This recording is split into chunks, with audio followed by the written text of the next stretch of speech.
CSN study में आप सभी का स्वागत है। तो कैसे हैं आप लोग? आशा करते हैं कि अच्छा होंगे। तो आज की वीडियो में हम लोग क्लास 11 की, ठीक है, क्लास 11 के पॉलिटिकल साइंस के टॉप 40 इंपॉर्टेंट वेरी प्रश्नोत्तर इस वीडियो में करेंगे और आसानी के साथ एक एक प्रश्नों को समझते जाएंगे। जैसे कि पहला प्रश्न 1 नंबर है। 1 नंबर प्रश्न की संघात्मक शासन प्रणाली की सबसे महत्वपूर्ण विशेषता कौन सी है? तो संघात्मक शासन प्रणाली की सबसे महत्वपूर्ण विशेषता कौन सी है? सबसे महत्वपूर्ण विशेषता है शक्ति विभाजन। शक्ति विभाजन मतलब यह हुआ कि जैसे कि दो तरह की सरकार होती है, एक केंद्र सरकार होती है और एक राज्य सरकार होती है, ठीक है, एक राज्य सरकार होती है। तो दोनों सरकार के पास अलग अलग यहाँ पर शक्तियाँ होती है, ठीक है।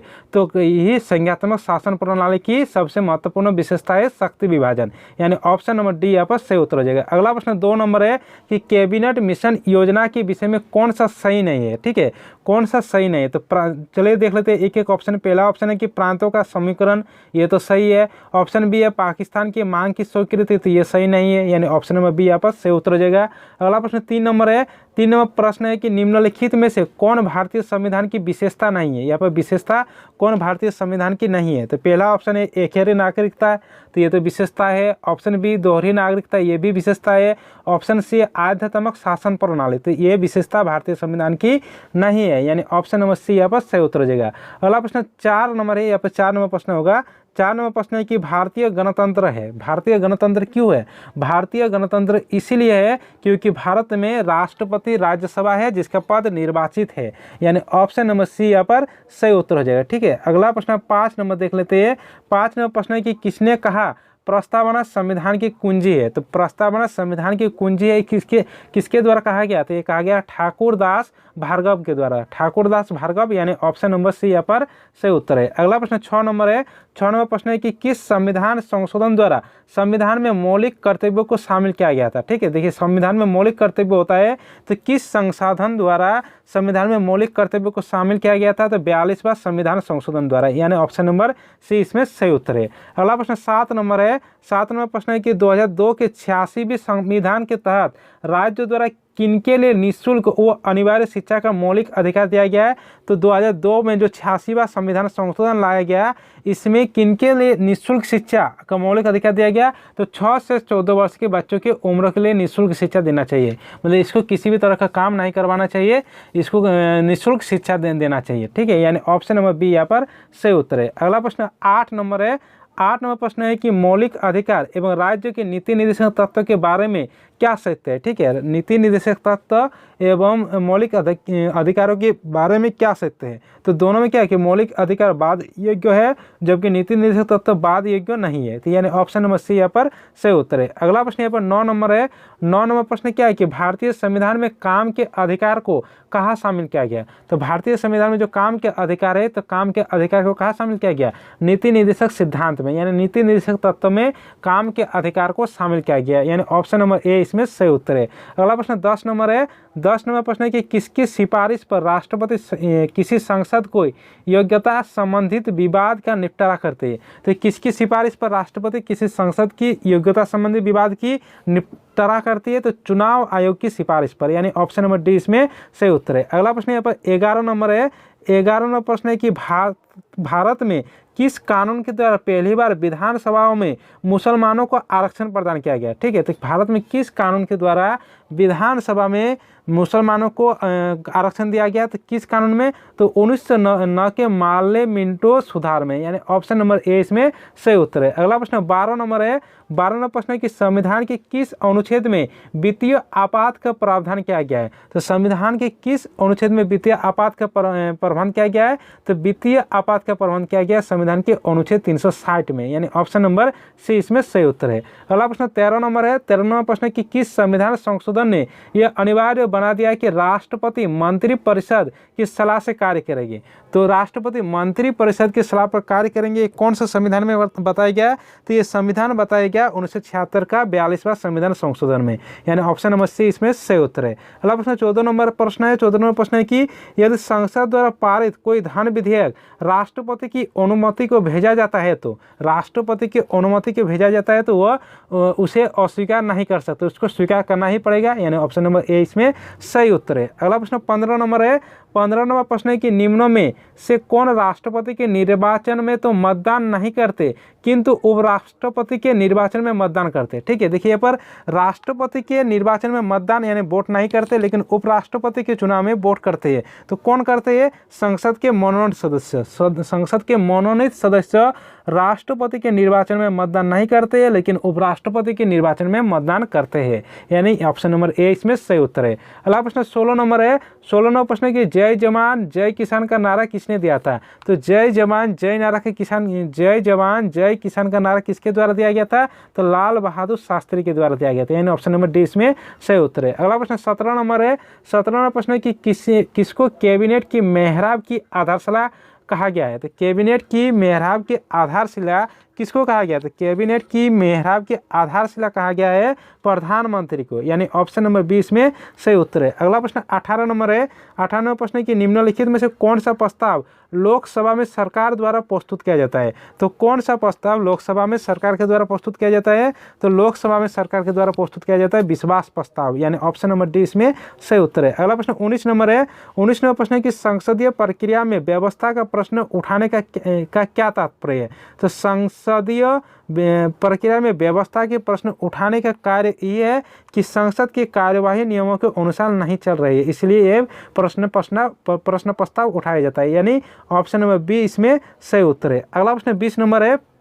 20 नंबर प्रश्न है कि लोकसभा की निर्वाचन सीटों की अधिकतम संख्या क्या हो सकती है? तो लोकसभा की निर्वाचन की अधिकतम सीट संख्या कितना होती है? 550 होती है, यानी ऑप्शन नंबर 20 में सही उत्तर है। अगला प्रश्न 21 नंबर है। 21 नंबर प्रश्न है कि इंदिरा साहनी 1993 मामलों में सर्वोच्च न्यायालय ने निम्नलिखित में से कौन सा नियम प्रतिपादन किया था? तो इंदिरा साहनी ने 1993 में कौन सा नियम प्रस्तावित किया था? तो किर्मी लियार की धारणा, यानी ऑप्शन नंबर सी इसमें सही उत्तर है। अगला प्रश्न 22 नंबर है।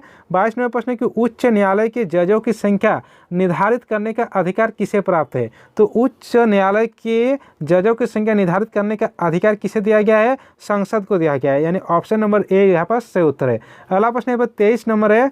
23 नंबर प्रश्न है कि किसने कहा कि यदि न्याय का दीपक बुझ जाए तो अंधकार कितना गहन होगा? ठीक है, तो ये किसके द्वारा कहा गया है? तो ये कहा गया है लॉर्ड ब्राइस के द्वारा, यानी ऑप्शन नंबर ए इसमें सही उत्तर है। अगला प्रश्न 24 नंबर है।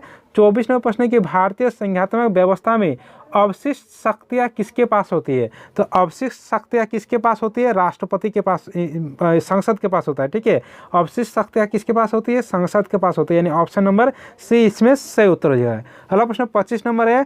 25 नंबर प्रश्न है कि नीति आयोग के प्रधान अध्यक्ष कौन होता है? तो नीति आयोग का प्रधान अध्यक्ष होता है प्रधानमंत्री, यानी ऑप्शन नंबर ए यहाँ पर सही उत्तर है। और योजना आयोग को समाप्त करके ही नीति आयोग लाया गया प्रधानमंत्री नरेंद्र मोदी के द्वारा, और नीति आयोग का अध्यक्ष होता है प्रधानमंत्री, यानी ऑप्शन नंबर ए यहाँ पर सही उत्तर है। अगला प्रश्न 26 नंबर है। 26 नंबर प्रश्न है कि संघ सूची में कितने विषय दिए गए हैं? तो संघ सूची में कितना विषय सम्मिलित है? तो संघ सूची में 97 विषय सम्मिलित है, यानी ऑप्शन नंबर बी यहाँ पर सही उत्तर है।